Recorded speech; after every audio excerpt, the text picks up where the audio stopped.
Hello, my name is Sarah Kennedy. I'm a stand-up comedian. Hi, I'm Alex Knight. I'm an improviser. I'm Leslie Nesbitt. I do sketch comedy. And this is the Goofball Coalition, the podcast where sketch and stand-up and improv all get together and play paper, rock, scissors, but it's not even a tie because they each have their own weapon, which is pretty cool. So let's go ahead and get started, huh? Yeah.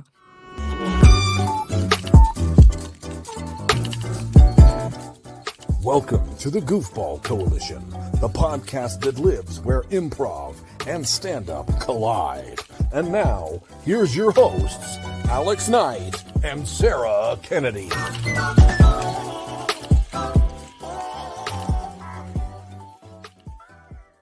And Leslie. And Leslie. Leslie's here too. If we had to be a rock, paper, scissors, which one would we all be? What do you think your art form represents in paper, rock, scissors? I'm going to go with the paper for the blank canvas. Ooh. And then I was thinking the rock because it's like the most established for Leslie. It's like costumes and all that and production and it's all that. And then and then stand up because it's like it's sharp and it'll cut and it's editing and it's I don't know. That's my thoughts. Yeah, I agree with that. Tight five. Yeah. It's tight five. Plus, it was Dave Coulier who was a stand-up comedian, and he had it as part of his cut it out situation too. So he's got all that going on. So hey, today for our episode, I have another clip from a comedian. We did this a time before where we took local comedian Chuck Parker's bit and we looked at it and we just kind of dissected it for all of its little comedic goodies. And so today I found another comedian willing to let us borrow his material. It's Jake Otero, who's fantastic. He performs really regularly at Dry Heat, and he just got done at the beginning of July headlining over at Quesada's in Bernalillo. So he is blowing up. He's all over, and he is New York bound eventually. So, I get it while it's hot. Yeah. So I'll just pull up. Let me just pull up my screen. Leslie, you need to scooch to the left or the right. I'll get her. Don't worry. We're all coming in here. That. It's like so. This was filmed in Dry Heat. This is a newer bit of his, and it's about a minute long. So we'll listen to the whole thing, and then we'll kind of talk through some of the stuff that he employs to make people laugh. Ready? Can't wait. I'm gonna take notes. Here we go. I am a comedian, I have a lot of late nights, and I get really hungry. The only thing that's open really late are taco trucks. And I don't know if you guys know this, but taco trucks stop accepting English as a language at 10 p.m. So I had to figure that shit out. I did. And it was like a super late night. I go to a taco truck and I ordered. I'm like, let me get 4 carne asada tacos with a lime and a Coke. And the guy just stares at me. And I was like, dude, half of that sentence was already in Spanish, all right? I haven't reached this level in Duolingo yet. So I go back to my car and I gotta prepare this shit. And I got it all down. So I go back up to the window with confidence. And I'm like, put up the narrative, 4 carne asada tacos con limón y coca.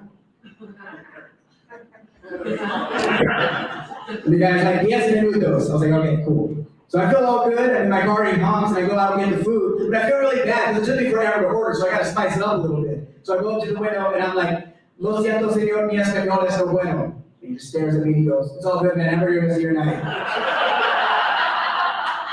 was like, he was just bored, bro. This fucking sucks. All right. So that is Jake Otero's taco truck bit. And I believe the taco truck he's talking about is the one outside of Sidetracks, usually Sidetrack Brewing, because it's so close to the box, and they usually go there after shows. Mm-hmm. So delightful. Real cute. It's got like multiple laugh moments in it, and I think it's just a very successful bit, and crowds love it. Mm-hmm, yeah. Mm-hmm, mm-hmm. So true. Yeah. So I do feel some pressure to at least be able to order authentically, I guess maybe is what it is, or that's where the tension of the joke is, where it's like. It's a fun, I mean, always for anyone, that knows a little Spanish or a lot. Yeah, that's a fun, scary moment. To be not sure what is, I don't know, expected of you. Yeah, I loved that he had to go back to his car to like prepare again. Just do it one more time. This is Yeah, go ahead. Yeah, no, so go ahead. No, you had something. What was that? I was just going to say, this is a little different than the Chuck Parker one. The Chuck Parker one was almost done. It was almost a cerebral joke where it had he said at the very beginning something very true about himself, that he looks like Jesus and Charles Manson. And then he kind of goes through a little thing before he gets to like the punchline of this. Mm-hmm. This is almost like Jake is telling a story. Like he's really telling a this happened, then this happened, then this happened story. But each of those chunks have their own punchline to them. Yeah. Yes. And he's added because he's done that with writing, even though I would argue that a lot of even just the punchlines are just truly what happened at the end of the story or the end of that chunk of the story. But I mean, just to whatever, pick it apart, right? Like this didn't happen, right? It did. No, like, really multiple parts of this happened, but like this one journey we went on, I would doubt happened. That like all these pieces happen in one night, right? I think it did, because I believe he really did show up wanting to order, but maybe he's just felt that pressure a bunch of times, and then one night he was finally like, I'm not going to deal with this anymore. I mean, this could all be a joke lie, but it truly does sound, and he doesn't usually tell a lot of joke lies. Yeah. So it could have just been the way that he structures each piece of the story. Yeah, it feels real too. Like it feels, that's also nice, where it's just like, oh yeah, I would have done that. There's that is that a cocaine joke that doesn't get picked up? He doesn't use, kind of. What it was. I think it is. I think like he is aware that a couple people are aware that he said, I think cocaine, right? Coca. Yeah. But it's fun to like not make a joke there. Like he could dig deeper there if he wanted to, right? And the guy looks at me or whatever. Yeah, like, or he could have sabotaged this whole thing there. But it's almost like now's not the time to make the punchline. I got to keep moving past that one. But it's also nice that he has enough self-awareness that when he hears a reaction, he's still like... He clocks it. He points to it. Yeah, like a good clown. Right. He's like, I'm aware of what's happening over there. I heard you, and I know exactly what it is. I'm with you. We're not doing that right now. Yeah, that's like pretty complicated. Yeah, I love that too, because it just shows like confidence. Yes, exactly. And like, this is the joke I have, and some people will get it, but somebody won't. And that's cool. Mm-hmm. There's that UCB rule about like playing to the top of your audience's intelligence. Like that's an improv rule, right? Mm-hmm. And that doesn't necessarily mean like if you feel like the audience is stupid, dumb down your stuff. But it does mean like if your character is even if your character is like a dog, it should be like a very smart dog. Like don't make yourself stupid. Don't play. You know what I mean? So don't ignore. And that's even part of it. Yeah, as simple as like don't ignore. If you hear people laughing out there, you heard them. So like at least give them a look or a point. Yeah, that's like yeah. Yes. A little wink. Yeah. A little Duolingo. I mean, what are like, let's go with like, can we go into products real quick? We've got Coke, we've got Duolingo. Like, I don't know. Are there any other, like just touchstones for human beings, I would argue, instead of saying like, I went to my car and got on my language app, it's like Duolingo, because he knows at least like half the audience has an unopened, like tired Duolingo that's like, please open me up. And that hasn't gotten to that level yet. Like how many of us can say we are not at that level of Duolingo? Yeah. Like almost everyone, no one is where they want to be in that app. And so that's another universal little truth that he drops in there. Yeah. That's where I think specifics are really great with jokes. Because I mean, the more just like that the even if he was able to, with that audience, say that specific taco truck by sidetrack, like that audience would have been like, yeah, I know that place. Yeah, probably in a weird way, he might have got more mileage if he had said that taco truck right there. Like when we have that ability to be even more specific or whatever. Yeah, go out that door, point out, be like, it's right down the street. You can see it over there. Yeah. Well, what's interesting too is like, because on Second Saturdays we have a food truck, Second and Gold. I wouldn't put it past Jake to be like, you guys know the food trucks. Oh, you can hear one right now. There's one right outside. Clap it up. Like he would take a moment to make it like very recent and very like proximity close to you or whatever. So, yeah, but it's cool. I mean, to know when to hold them and know when to fold them. Right, yeah. So. Like he can't use that specific if he's, over in another city, but every city has taco trucks. So. Yeah. And I think even down to like, we will use that too. Like use as much resource as you can. Like if you have curtains in your improv show and you need a cape, like you can use those or whatever, like use everything around you. If there's a food truck right outside, acknowledge it for the bit, or like when cars drive by, we acknowledge that sound.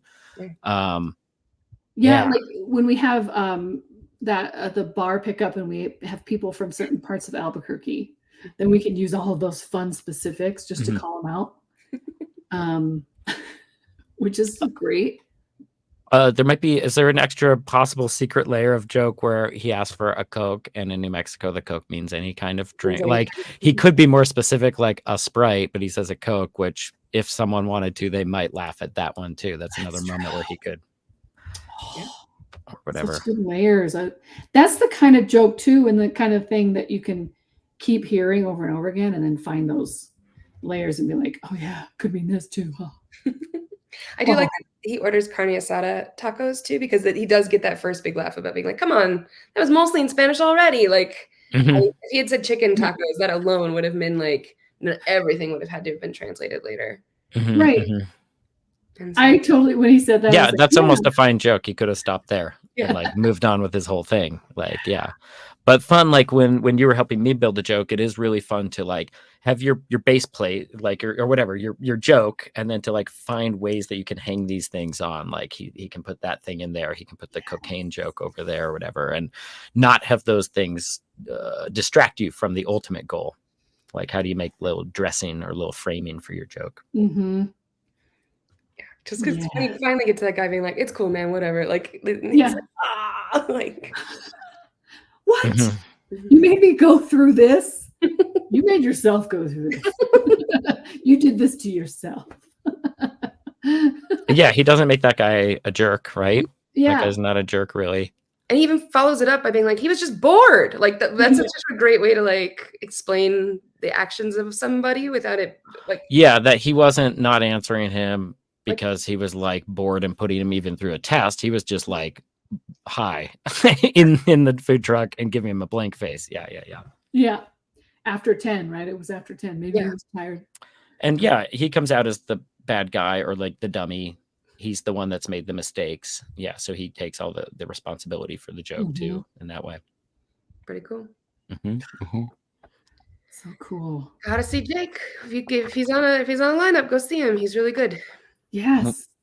When is he heading? Is he heading out like with actual plans for New York? He's waiting. So he has a degree in anthropology, but he's getting another degree in accounting because he wants to be able to get a good day job while he's doing comedy in New York, which is a smart plan. And so that once he's done with that, though, that's the plan. So do you say same, Leslie? Oh, I'm just looking for also a day job so I can support myself. Gotcha. Just same. Sure.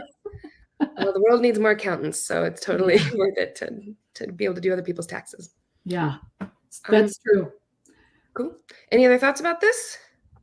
It was just great time. No, I like breaking those down. That's fun. Yeah, I like it too. So if you're a comic out there and I ask you to just say yes, because we really want to look at it. There's a quote by E.B. White, the guy who wrote Charlotte's Web, and he always says that like dissecting humor is the same as like dissecting a frog. It's like you don't, it dies, right? Yeah, and you kill the frog as part of it. So like really doing this is the quickest way to make something really not very funny, but I still think there's a lot of value in it, so I do it. I put this out to our audience too. If anyone has clips of their bad stuff or like wherever you are, send it in and we'll look at it. Improv scenes, sketches that you've done, whatever. I also think we're dissecting it with love because we're just love comedy. We're just like, give me more. Yeah, for sure. So please, audience, share your stuff and we'll look at it, not even review it. We'll analyze it. We'll look at the playback. See whose fault it was. Okay, let's go to section 3. Here we go. Well, heck, here we are. Section 3. I called it section 3 again instead of segment 3. So this is... What was the one that sounds very dystopian? Was it segment 3? I think it's segment 3. Section 3 sounds like District 3. Yes, one-ish in nature. So it's District 9, segment 3, not section 3. Whatever. Can you imagine like trying to rebuild the comedy in the post-apocalypse? Like, I have often tried to think about what my role would be in an apocalypse situation, and I like to think I would have the pack of cards and the thing of whiskey. So I would be like, "Oh, of course we're welcoming you. You brought the." You have two things that can just be taken away from you, and then you no longer because they're gonna. I'll get another pack of cards if I have to, and I'll just keep on moving. But like, I would just. I think your charisma is more important, not the two objects. Yeah. Yeah. Also, if you lost those objects, you would still be alive, making comedy. Hopefully. Where's the I just watched Station 11, and that's when the theater people are doing rounds after 20 years of the apocalypse, and of course they're doing Hamlet. And I'm like, what about comedy? Yeah, that's too sad. What about Commedia dell'arte? Like they toured. Yeah, it would take a long time to want to see like a dramatic Shakespeare piece after some horrible end of world stuff. You'd much rather see like episodes of Friends redone or whatever. Oh yeah, wouldn't that be comforting? Yeah, hell yeah. Sure. You called it, man. So here in Section 3, District 9, we just plug what we've got coming up. So first off, thanks to our patrons on Patreon. Thank you for supporting us. Woo! If you haven't done that yet, it's only $1 a month, and you can pick whichever team you want to stand. So you could be a stan of comedy, you could be an improv stan, or you can also stand sketch comedy, whatever you want to do. Only one of those can be made into a pun. That's on me. But you could definitely do that, and then we would love it. And by the time this airs, it's common knowledge that we got into the Albuquerque Funny Fiesta, which is come see our live show soon. Yeah. the Goofball Coalition, which is a fun combination of all the stuff that we do. And it's got to be good. We have no idea what it's going to be, but it's going to be good. It's going to be There's no way it's not going to be hilarious. It's going to be good. But what else do you have coming up? The show's Fridays and Saturdays, 9:00. Check it out. Friday, Second gold every single time. Go to all of the Albuquerque Funny Fiesta. Yeah, check out all that stuff. All of it. September 18th through the 22nd. Yeah. Okay. Cool. Yeah. Thank you all. Ta-ta. Bye-bye.